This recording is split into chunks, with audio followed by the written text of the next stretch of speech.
Hi everyone, today I'm going to be reviewing Disney's latest movie, Jungle Cruise.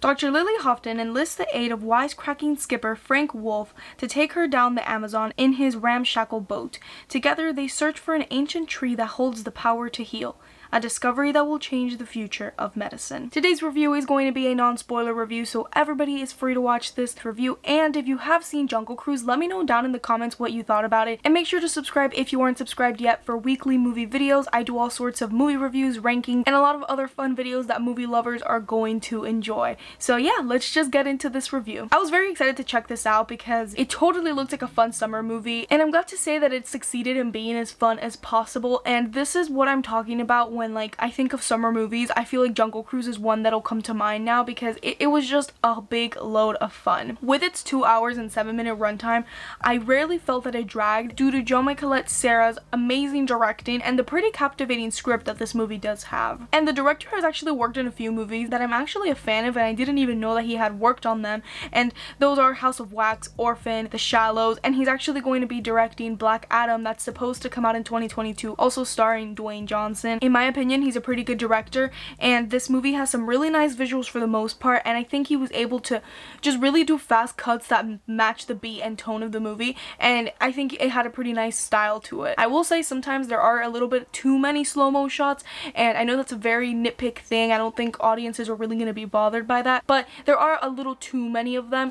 But I really liked the action sequences, I liked how it was directed, and I liked that I could see what was going on, and there were some really just cool shots within those scenes that I enjoyed. And the screenplay actually surprised me a lot. Written by Glenn Ficarra, John Requa, and Michael Green, it takes the story in a direction that I actually enjoyed and was very surprised by. A lot of these Disney remakes feel very predictable, and for the most part, I think this movie is very unpredictable, especially with some twists and turns that this movie takes us on that I was just a really big fan of, honestly. I will say though that with those twists and turns that I do enjoy, sometimes the story does get a little bit too convoluted for its own good, and there were moments where I had to ask my sister, hey, did you catch that? Why did that happen? It gets to a point where there's a lot going on that the story could get a little bit lost sometimes, and I don't know if maybe for younger children watching this movie they'll get a little bit more confused. It wasn't total confusion at all, but there were some moments where I wish there was a little bit more clarity, and there were certain scenes that I just think either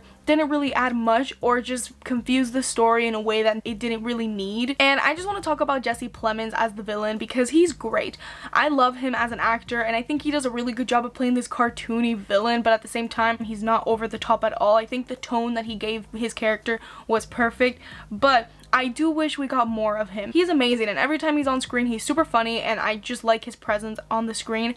But there's a whole big chunk of the movie between the first act and the later second half where he's pretty much missing, and he comes out in little moments, and there's some good amount of time where he's actually not even on screen, and I almost forget that he's our villain. And they do introduce other characters that I won't really spoil because that whole aspect of the movie was something that genuinely surprised me. I didn't expect it at all, and those characters that are introduced, I enjoy them, but then I think the screenplay in those moments does struggle to balance out when to talk about these characters that are introduced and then Jesse Plemons as the villain.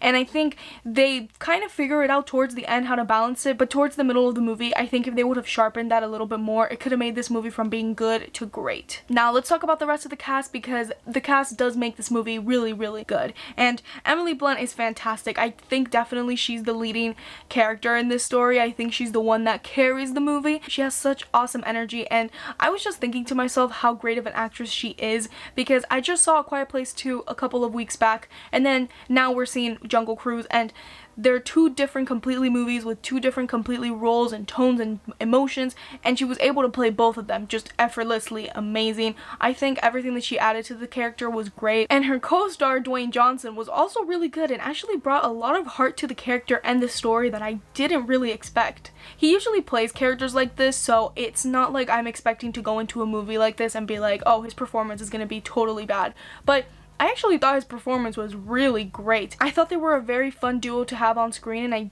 kind of started caring for these characters in a way that I didn't think I was going to care at all. And I just liked the conversations and the banter that they had and the emotional scenes that they did have together. And actually, a little fun fact, at one point Tom Hanks and Tim Allen were set to star in this movie back in 2011, and it goes to show how far back this project goes. And honestly, now that we have Emily Blunt and Dwayne Johnson, I don't imagine anybody else playing these characters because I just think they did a really good job in their roles. And another fun fact, this movie was actually planned since 2004 after the success of Pirates of the Caribbean, The Curse of the Black Pearl, and it didn't actually start filming until spring of 2018, and obviously it was delayed due to the pandemic and is now just coming out. But you can definitely tell that it wanted to have as much success as Pirates of the Caribbean because that movie is also inspired by the theme park ride. And I do want to say that this movie does have a lot of those vibes, which I am such a fan of because I love that movie so much. And I also will go to say that it has a lot of The Mummy from 1999 vibes. I could see so many elements from that movie into this one, and although I think The Mummy is way better because I'm just in love with that movie, I can see those type of adventure vibes, and if you enjoy those movies, I think you could really potentially enjoy Jungle Cruise a lot. Sometimes with these Disney movies and them kind of remaking something, like in this movie they're taking a Disney property and making it into a movie, I expected it to be one thing, and I like how it surprised me and it exceeded my expectations, which is always something really good to come out of a movie like this. And I also can't make this review without mentioning Jack Whitehall because he did such a good job of providing comic relief, and I honestly really liked something that they did with his character that I didn't know they were going to do, and I just really was a big fan of it. And I do wish he was a little bit more towards the third act of the movie because he kind of gets forgotten about at that point, and then it focuses a lot more on Emily Blunt's character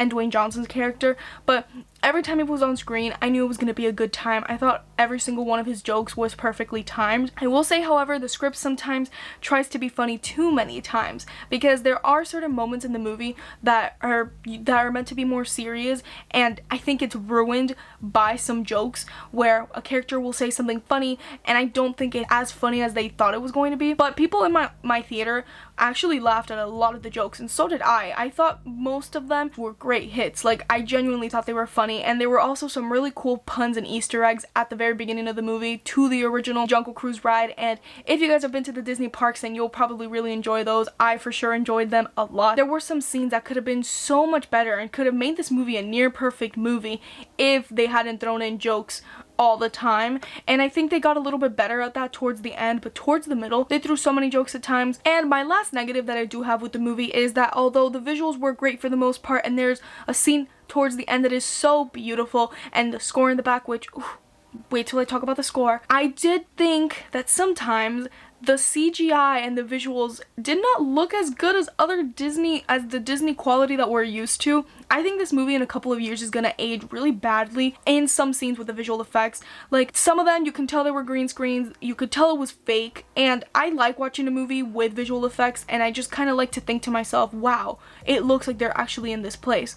And like I said, it doesn't happen all the time. For the most part, it looks really great. But there are some scenes that, like, I was taken out of some scenes due to the fact that, like, the visual effects didn't look as sharp as they did in other scenes, which is just a bit weird because Disney is so good at their effects. I mean, I didn't like the movie The Lion King, but they did such a great job with the visuals in that one. So it's weird. I don't know if it had to do something with the budget. I don't know what was going on there, because in some scenes it looked really great, and then in others it just didn't look as good as I think they thought it looked. So yeah, that's kind of just one of the last little negatives that I have with the movie. But back to positives, the score in this movie alone should make you want to watch this movie. James Newton Howard is literally such a king. The score demands to be heard. I love what he did with the score. It was so nostalgic because it had so many elements of adventure movie scores that I really enjoyed, and it also was able to pull on your heartstrings a lot. There were so many scenes where without the score it would not have gotten me to feel a certain way. Music in movies is so important, and this score just really just blew me away. Like, it was so beautiful. It's so much fun, and like, it kind of just reminds me of being a little kid and watching adventure movies, and that's always something that I like to think about when I hear the scores, how they make me feel, and this one just makes me feel so good. At the end of the day, Jungle Cruise is in no way perfect, but it does what it sets out to do, and that is be a fun, entertaining family movie. I definitely think everybody of all ages is going to enjoy this. At my theater, there were literally really tiny little kids and there were adults, and everybody was enjoying it. Everybody was having a good time, and I haven't been to a theater in a long time where people clapped, and people clapped at the end of this movie. So yeah, maybe that should say something. I think audiences are all gonna have a blast this summer with this movie, and if you haven't checked out Jungle Cruise, I highly recommend it. I'm going to give Jungle Cruise a B. Thank you guys so much for watching today's review. I hope you guys enjoyed it, and like I said, before you leave this video, let me know if you've seen Jungle Cruise, what you thought about it, and if you haven't seen it, let me know if it's one that you have on your watch list or if it's a Disney movie that you're actually going to be skipping. And make sure to like this video if you like the review, because it really helps me out a lot, and also subscribe if you haven't subscribed yet, because I have so many movie reviews coming for you guys. And also check out the links in my description. Find me on social media platforms like Instagram, Twitter, and Letterboxd. And that's it for me today, everyone. Thank you guys so much for watching and all of your endless support, and I'll be seeing you guys in the next one. Bye guys!